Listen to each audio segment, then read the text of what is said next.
Hey, see, love these short breaks. I haven't even finished my cake yet. Welcome back to Grok Talk, brought to you by GrannyGrok.com and the Coalition of New Hampshire Taxpayers. I have all these microphones open, and it sounds so strange in my head right now for some reason. Anyway, it's all that sugar. Let me try a few things here and see if I can make. There we go. Now I sound a little better. All right. So it's program 150, episode 150, show 150, whatever you want to call it. And we're just all sitting around talking about whatever pops into our heads. There isn't really a lot of order involved in any of this, but Skip had brought something up in the very brief break that he wanted to begin this segment with, so go.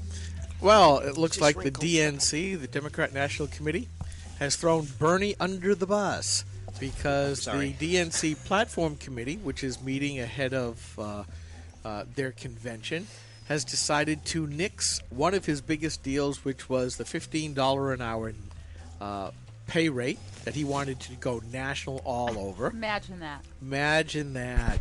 You know, one could say cooler heads have prevailed, but then again, you look. Right.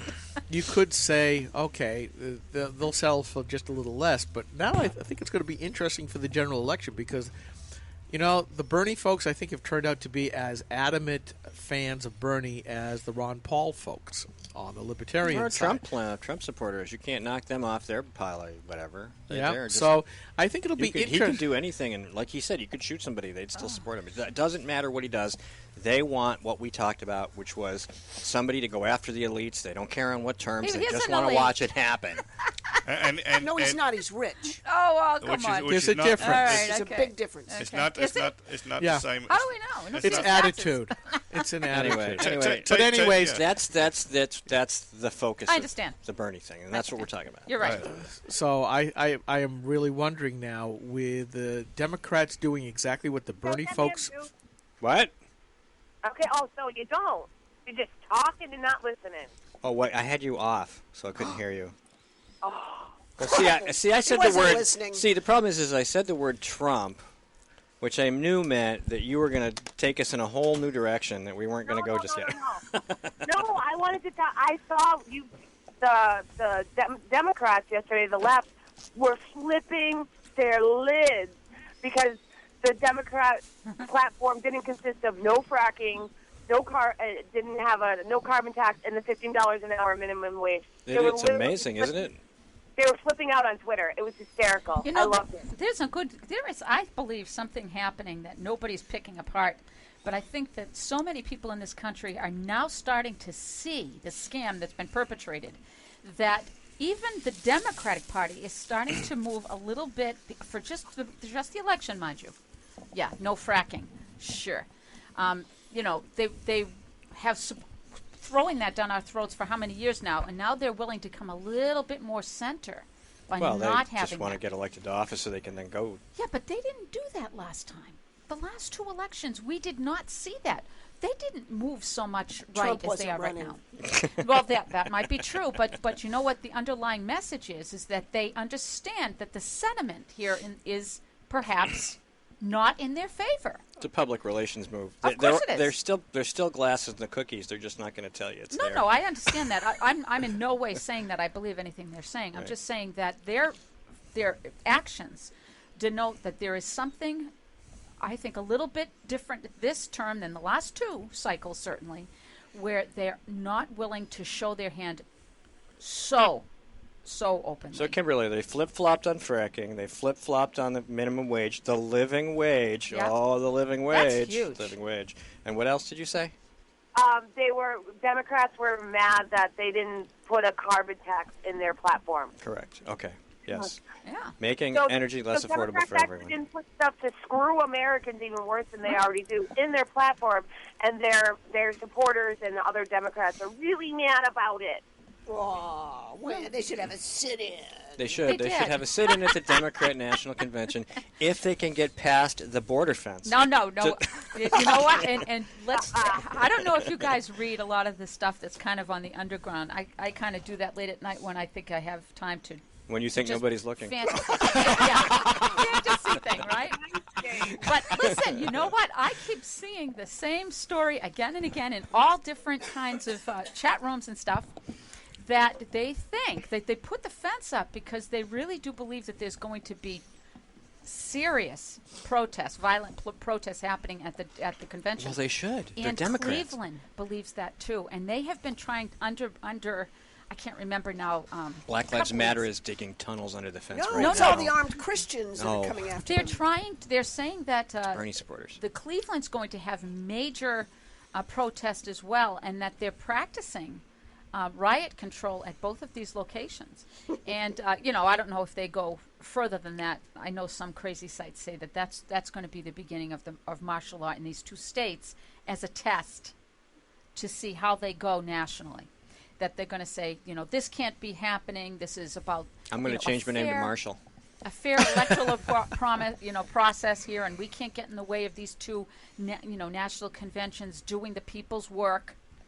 That's the dialogue that they say they're building, and that they're test runs to see about a large-scale event. Well, we aren't all in FEMA camps yet, so I'm not sure I buy that, not. but it might be true. You never know. But you know what? That would be pretty clever to do, because most Americans would be on the side of stopping any violent activity, of course, but outside of a convention. Save me. So that really would be a great way. Yeah, Katrina. I keep looking at this, and I keep hearing the left saying that, the amazing stat came out, is that the federal bureaucrats now have more guns than the U.S. Marines. They do. But they keep saying that if there was an insurrection, let's just say that the Democrats took a hold and they wanted to confiscate all the guns, which, I'm sorry, I don't believe the people who say, well, nobody wants to take your gun. No, I've got enough on Granite Rock to say, here's all these Democrats saying, we take your guns. Yeah. And I'm looking at this going, okay, how many guns do ordinary Americans have, and how many of them are former veterans and veteran supporters and veterans' families? I keep thinking, from what you just said, maybe they're taking the guns. At the academic level, I would say this would be rather interesting. How's that going to work out for you guys that are all unarmed? Well, the Democrats say they can't find 3 million illegals. How are they going to find 900 million guns? No, they're not going to. But you know what? Maybe they're purchasing these guns to just get them off the market, to get them out. Well, I don't look think at so. the ammunition buys at HH. They've had 3 of them this past year. HHS. I mean, huge ammunition buys. They're too lazy to reload. Well, I don't know about that. I thought they were all green and into recycling. Do they even know how to reload? Oh, my God. I think maybe they don't know how to reload, but if they're going to take large portions of the resource off the market. You know what? A lot of the people that I talk to say, they're like, good, they put it all in one place for us. Well, why it's would like the the Hunger IRS Games, have guns? right? The last one where they We're gonna go get put all it. the stuff out in the center, and they've got it ringed with explosives. Yes, they do. But why does IRS have guns? And we know that they do because there are reports of them purchasing. Why does the Department of Education have guns? Department of or Education. Department of Agriculture. So why do they have the guns? Varmints. Yes, varmints. Yeah, but Large the amounts. two-legged kind. Hunting, yes. You No, people. And you do wonder about that. And there's been an explosion over the last 8 years of the feds, gunning up, absolutely. basically. And you go, why aren't you using the U.S. Marshals? Why aren't you using the FBI? Why aren't you using the people who are actually deemed to be law enforcement? Why aren't you using the local law enforcement to do this kind of work? And one does have to work. And in my fantasies as I'm falling asleep at night, I already have a whole list of things that if I was elected president, of what I would do. And that certainly would be the first thing I'd go is say, give all of your weapons to the citizens. Weapons, they are firearms. Okay, I'm sorry. Give them all to the CMP program, the Civilian Marksman Program. Instead of what McCain wants to do is to take all of these extra guns that would normally go to CMP and melt them down to make new guns. Crazy. Yeah, right. There's nothing wrong with them now. They probably haven't even been fired. I'm sure they haven't. I'm sure they have. Just give me one. I'll clean it up and take care of it just like it was my own, because it would be. I was in Warner Wednesday night, Thursday night, forget, and there was Meet the Candidates night. Mm-hmm. And who was there? Jim Lawrence, running for Congress. Mayor Gatzis. Fast Gun Forrester. That's who the music's for. Yeah. Which one? Oh. Yeah, just keep talking. Ooh. Oh, excellent. Yes. So there are questions that Frank Edelblue was there. late showed up Jack Flanagan and Jim Rubens. And, guns is all the big talk, right? And so, of course, Mayor Gatz said nothing about guns. I stand with police, right? The first gubernatorial candidate to stand up. Somebody else's phone buzzing besides mine? Not mine. Mine's turned off. Mine's not buzzing. So, Somebody's are you amping this up, or are you just waiting to... Well, she said she did. And it's pink, okay? And we heard this thing from Fast Gun Jeannie Forrester, who's an outsider. Yeah. Oh, right? really? Who was the treasurer of the Senate Majority PAC, doling out hundreds of thousands of dollars to hack candidates. Right? I'm an outsider who voted for Medicaid expansion first time around. Where she's telling about, I'm a poor child, and I came from a poor family, and I'm one of you. Was her father a postman? I'm just curious. No, but she got laid off at a steel mill. Okay, and you know what? Instead of looking for more work, she drove to Houston, Texas, all by herself. Wow. Okay, and she was so scared she bought a gun. Oh. Except her husband bought it for her, which I think is a straw purchase, but nevertheless, a little 38 special. She Have you seen her suit? Have you seen her what? You've seen her suit? Just you her don't know mouth. What she's doing. Yeah, she goes in a tailored suit. I've been in her house in Meredith. She's not poor. Well, she's not poor anymore, but No. she was a poor child. Oh. Okay, she's a poor child. So she'd been politicking long enough to be rich. Yeah, well, in any event, and she's talking about how important the Second Amendment is. Well, let's go back and look at her vote record. But that's neither here nor there. But the topic of guns came up, right? And I don't know how many of you follow memes and stuff like that from the various campaigns. Well, there's one candidate who put up this meme. It's not a meme. It was an actual advertisement. And there's this photograph from about, shoulder to just above knee, right? Says, what's my position on concealed carry? On my right hip. Now, the only candidate that has come out strongly in support of firearms owners in the state of New Hampshire, at least for the gubernatorial race, is none other than Frank Edelblut. Yay! Mm-hmm. And he didn't even get asked a question, and he didn't have to go up there and protest his credentials and say this and that and the other. But Fast Gun Forrester's up there in her nice little suit, talking about being a poor child in Houston with a gun. I don't buy it for a minute. And her campaign hack, Mike Dennehy, threw me off her website because I was making fun of her pink clock. Really? I didn't have such thin skin. He does Holy have moly. such thin skin. I guess you're not supposed to beat up on girls. Oh, is that it? I guess. I think that's sexist. I do too. We are equal opportunity abusers Yes, here we at are. Atlantic Rock. We Yes, don't we care are. what your sex, identity, IQ, political leanings. If you go against what we think is right, you're screwed. And by the way, the ladies here have no fear of beating up on the guys. No, at all. No? No. No. Kimberly? I'm not Well, saying she's in anything. charge of it. So it was a very illuminating evening in many, many ways. I bet it was. Hey, Super. let's listen to this real quick. You don't defeat terrorism by taking away our guns. You defeat terrorism by using our guns. Here, here. Whoa! Nice. I like that one. So I'll throw the question out there. So is there going to be a coup at the convention? Which one? The Republican one? They're going to have a sit-in. Is Ted... They're gonna have a They won't have a sit-in. Are they going to try to put somebody in like Pratt's Ted? in charge No. of a sit-in. I'll bet What? they try to put in Who? a... Ashley Pratt What? has joined forces with some crap new outfit out of D.C., looking for a viable alternative candidate to Donald Trump. Oh, that's right. I saw please. that. Yes. Yeah, know, Come I'm sorry. on. He's won it fair and square at this point. Yeah. Even the folks that would much prefer Cruz don't want to subvert the process, and Cruz himself doesn't want to subvert We the don't process. know if it's going to subvert the process. I keep seeing so many different stories that tell us that delegation, that meeting at the convention is not set in stone.